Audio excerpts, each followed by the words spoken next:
to our second installment of We Are Dukes, where I sit down with students and staff, providing a closer look at programming, events, and all the awesome things that are happening at York.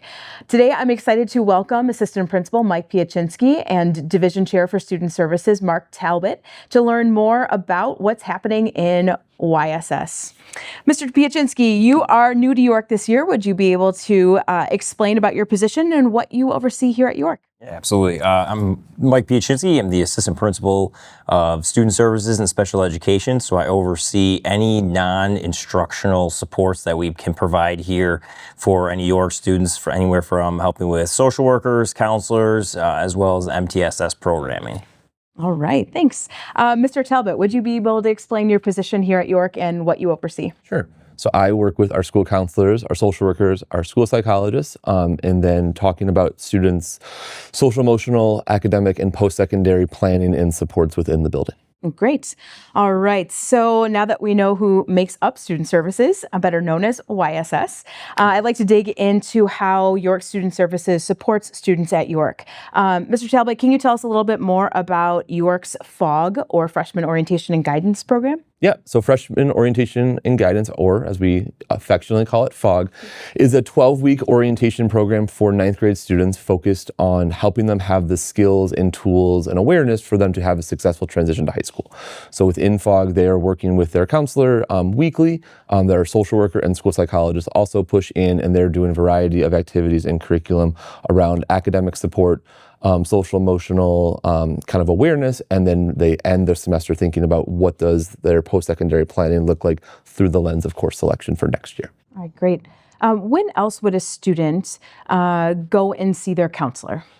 As simple as if they have a question and they want to if they have a question about a class or something, they would like to know more about how to get support, students can come down and access not only their counselor, but their social worker and their psych for if there's a question that they have as it relates to something probably not in the classroom. The teacher's always the best person to talk to about a classroom concern or issue, but if there's something else about their experience here in the building, seeking out someone in Student Services is always a good first step to go to.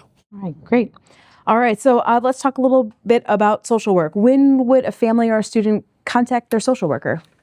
Definitely, obviously, any time in crisis would be a main time, but also a social worker is definitely someone that can be a trusted adult in the building. So I would love for all students at least one time to pop in and meet their social worker, because they have a whole team, but that's someone that they can really kind of lean in on and see when they have some issues. It could be a minor thing that they might be feeling a little down or feeling real stressed out. They can pop in with their counselor, but if the counselor's busy, they can always go see their social worker. I think sometimes there's a little bit of a stigma attached to mental health, and sometimes students are grappling with things and not letting other adults know. So I deeply appreciate that Student Services is a place where students can just come down, even if they don't know if it's for their academic counselor or their social worker. They always have a home in YSS, so I appreciate that. Let's talk a little bit about post-secondary planning. That's a huge part about high school, is figuring out how we get students to get those skills and get ready for what post-high school looks like.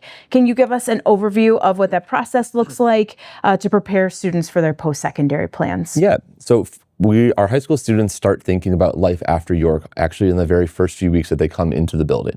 So that's a key part of that FOG experience. But then throughout freshman and sophomore year, they're engaged in a variety of post-secondary planning activities with their counselor, also in coordination with our College and Career Resource Center and our post-secondary counselor, Ms. Delaski. Starting into junior and senior year, students are getting a little bit more targeted, where they're developing their specific post-secondary plan through ideally junior year, and then senior year is how do we implement that plan, whether it's looking at specific colleges that they want to apply to or specific post-secondary opportunities.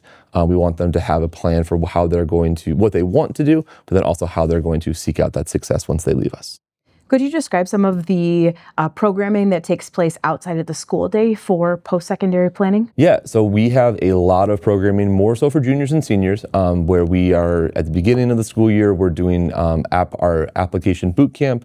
We also have parent sessions and walk-in Wednesdays for seniors, but after school, families are invited throughout the year to go to hear a variety of topics through our CCRC, anything from financial aid awareness, post-secondary planning, career exploration. That's all kind of happens throughout the school year through our career and college and career resource center. All right, great. Now, either one of you can answer this, but supporting students' social emotional health is obviously essential to their overall well-being. We talked about this a little bit, but if you could tell us more about the ways in which YSS supports and addresses students' social emotional needs. Definitely, I think it starts with the student having building those connections right off the bat, having the students be able to come talk to their counselor, social worker, even or their dean, as well as having the teachers can reach out to ISS and let us know if they start seeing someone, if we have a student who is always doing their homework and all of a sudden they're not, or they start becoming absent. Those are the things that kind of pop up on our radar. Then we want to call those students down, check in on them, see what's going on. So we start with the student and then teachers, and then also parents and stuff. So if the parents notice things that are changing drastically at home, we want them to reach out to us and let us know that any way that we can provide support here at school, when they're gone out of their house for that 8 hours. Sure. Yeah, I think the biggest thing is getting to know students, feeling comfortable of advocating for themselves when they need support. Sometimes they don't always know what that support looks like for what they need, but it's connecting with that trusted adult, and then us within student services trying to come up with a plan that best supports them and gets them back to where they need to be. So once you've identified students' needs, right, something that I have really appreciated in YSS is that you all will take those needs, take that data, and create smaller groups and pull those student groups out. What do those groups look like? What's the purpose? Just for families who maybe didn't even know that was an option or a service that we provide here at York. Yeah, so we run some tier 2 or kind of targeted groups for our students along a variety of social emotional topics. Those groups typically are between 6 and 8 students, and they could go on a variety of topics from anxiety, developing coping skills, mindfulness, executive functioning. We identify what the student would be best served by getting some extra support in, and then kind of pairing them with students that are working on the same thing. So thinking about our calendar and the cadence of the school year, we are not too far away from course selection, which No, we are not. feels wild to say in October. What should families and how should families approach selecting courses for next year? What are some suggestions? I think the first thing is when you're looking at the students for next year's courses and how does next year or the following years kind of fit into their overall 4-year plan. So we want students here at York to take a rigorous course selection, series of courses. We want them to challenge themselves in the classroom. We also want them to find opportunities to lean into some of their own interests or their own post-secondary plans. So it's a great opportunity. I think course selection always helps you reframe next year to we're one step or 1 year closer to your post-secondary plan, and we want to make sure that the classes we're taking we're selecting them with intention, so that we are supporting the post-secondary planning for that individual student and whatever their career goals may be. All right, great. The logistics of course selection, do students come down and meet with their counselor? What does that look like? Yeah, so students will come down right at the beginning of second semester. They'll meet individually with their counselor. They come down in one of their classes depending on, so freshmen come down in their science class, sophomores come down in their English class, and juniors come down in their U.S. history course. So then they are able to have an individual conference with their counselor where they can review their 4-year plan, or in the case of freshmen, kind of finalize that, because they do that during their freshman orientation, and then just kind of revisit of what are our plans not only for next year but any other following years, to make sure that we are meeting graduation requirements, but more importantly, helping set that student up for post-secondary success. Great. Where can families find information around all of our course offerings and graduation requirements and all that? You should absolutely check out our program of study, which is on our website. It has a detailed course description of all courses that we have here at York. Includes course syllabi, information around prereqs, but it also lists our graduation requirements.